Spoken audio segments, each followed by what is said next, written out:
Assalomu alaykum aziz kuzatuvchilar. Va'da qilganimdek o'rnatilgandan so'ng video olaman degan edim.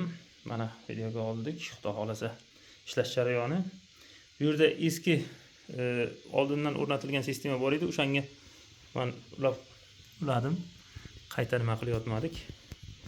Bu xonamiz oshxona, kuxni. Mana shu xonamizda idealni isitib beryapti. Bu xonada umuman radiator yo'q. Taplini qo'yilmagan. Bizda gaz bor, mana ozgina miqdorda yonib turibdi. Mabodo gaz o'chib qolgan holatda hamki ko'mirga yoki o'tinga yoqishimiz mumkin. Mana hozir gazda yonishi. Allohga shukr, yaxshi ne'mat.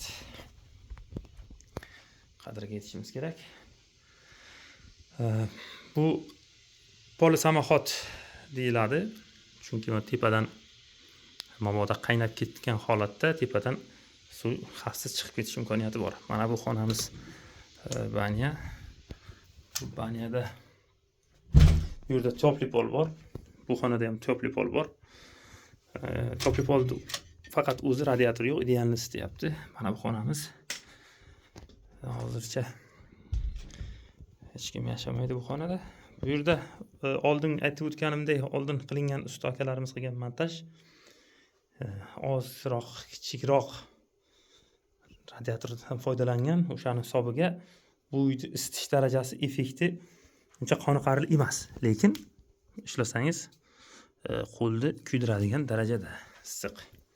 O'shanga bu yerda radiatorni almashtiramiz.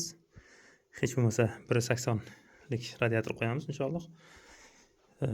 Mana shu yerga topli pol qo'sh niyatimiz ham bor, xudo xolasa. Iliqqina bo'lib turish uchun. Hozircha ishlash jarayoni qoniqarli. Yana kuzatishda davom eting. Yangiliklar bo'lsa qo'yib boraveramiz. Hammaga rahmat. Yaxshi kunlarda ko'rishaylik.